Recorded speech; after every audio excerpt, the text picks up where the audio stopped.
my god, long time no see.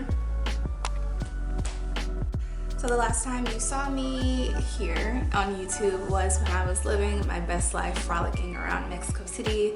I lived there for 4 months. I really got into a routine. I loved the freedom, I loved the neighborhood, I loved my little lifestyle that I was forming, but something was missing.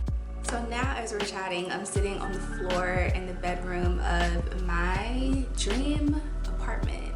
It's a classic LA 1920s apartment that has all the little details, all the little feels of the space that I was looking for. And I found that when I travel the world, I pick up these different things from these different places that I love, and I want to curate my own space to be reminiscent of all those places in the world.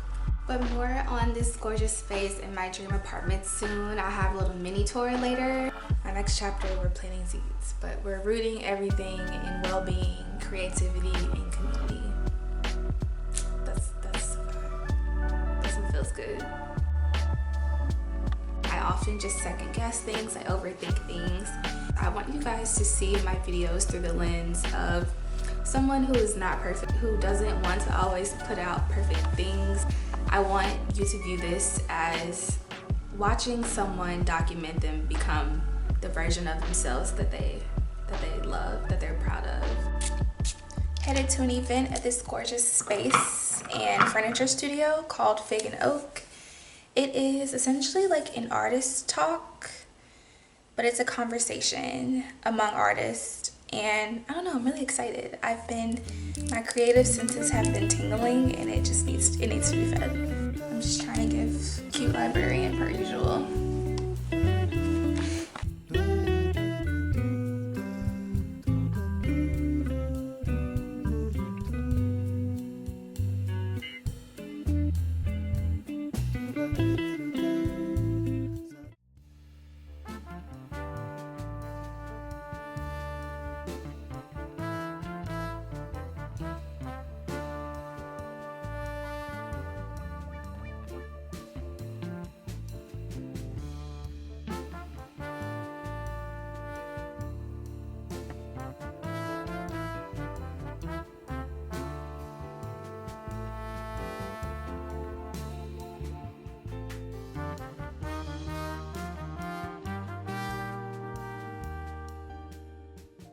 So I am really obsessed with my apartment and my space, and I really want to be intentional about hosting. I love getting people together, but I love for it to be intentional. So I want to start having theme nights, and I want the theme nights to be just like a good way to get together and fellowship. What should the event be called?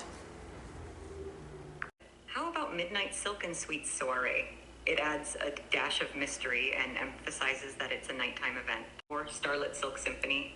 5, Silk Dreams Delight. Do any of these resonate with the vibe you're aiming for? Okay, this is going to be a work in progress. So I realize I never really talk about my job, my 9 to 5, and how I balance that with my life and everything else a lot because I'm not good at it. But luckily, they have given us the day off. It's Friday, so I am going to use this time to my advantage. I'm going to have a bit of a creative day. I'm going to take a pottery class, a ceramic class later. I did it last summer, I fell in love with it, so I'm excited to get back into it now that I'm back in LA. But first, I've had these ridges on my teeth for the past couple years because I was wearing teeth aligners, and I'm going to go get those taken off first.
woke up feeling really relaxed, and I'm trying to do this thing where I just leaned into how I feel every morning to dictate my morning routine and how my day is gonna flow, especially when I don't have to work my 9 to 5. So I woke up feeling like I'm gonna take it slow, do some things around the house. I also thought, let's just do a little home tour.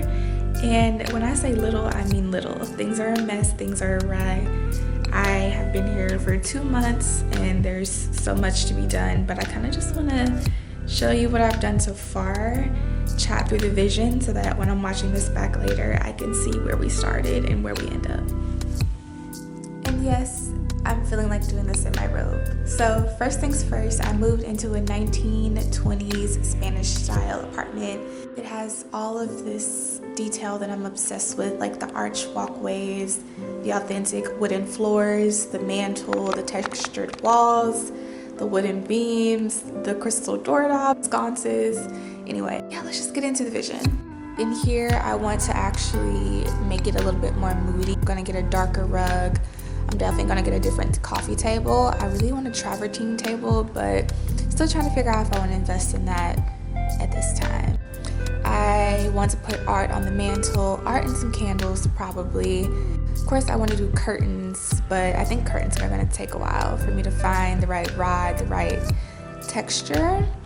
And then I want to be able to hide the cords in like a cute way. That's why I bought the little box that looks like a record or a telephone booth.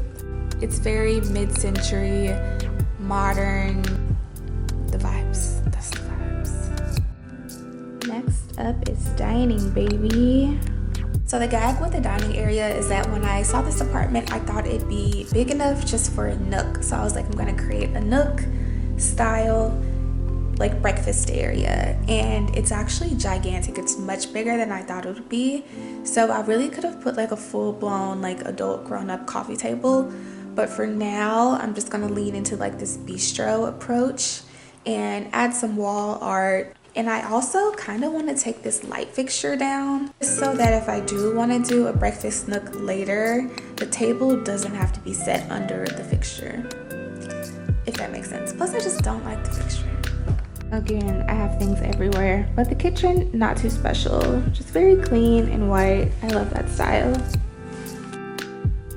My bathroom is a bit of a work of art, I can't even lie. It is classic Art Deco style, and at first I thought that the pattern would be a little much for me, but turns out I love it. Love the bathroom. Oop, mirror's dirty. And last but not least is my personal sanctuary that I'm building, my work in progress personal sanctuary, my room. And my vision here is to really lean into the moody mid-century theme. So I wanted to darken the space with black. So there's like black accents, there's wooden, and I just want it to feel good. I plan to experiment with more bedding textures. I'm also going to add nightstands. I don't know if I want to do just one on one side and just keep it groovy, or do 2, like one on each side, like normal. And then I also need to do some work to my vanity because it's a bit rusted. I thrifted it from Facebook Marketplace, so I need to de-rust it and then repaint it. So that is my little mini tour, the before, the way things are shaping up now, and can't wait to just watch this place grow into a little oasis for me and for people I love.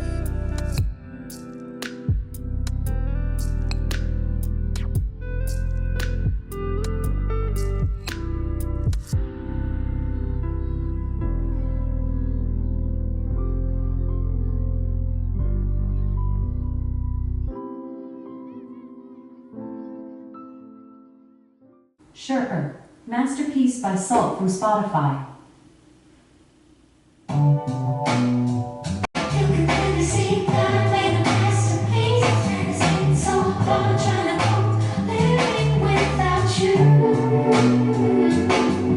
So you might be curious as to why I decided to move back to LA.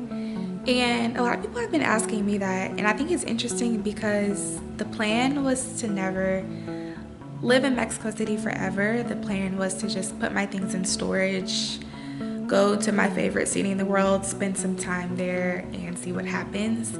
My intentions were to lean into my creativity and to like meet and experience people, and I was able to do both of those things 10 times over. And there was something that was missing, and I just had this inkling. And after some experience and discovery and crying and laughter, I just realized I needed a home base. I needed just somewhere to be able to plant some seeds to grow into the new person that I think I'm becoming, into my next chapter as I turn 30. I have businesses and dreams and community that I want to build, and LA is just the perfect place. I found the perfect apartment. It feels very stable, and I needed that stability. And it just gives me the base I need to be able to go spend 3 months in Europe or go spend 3 months in Asia. So now that I have my home base, I can go out into the world and spend a month in Portugal and it'd be good. So I hope you leave this video better than you found it, and take care of yourself. See you at the next one.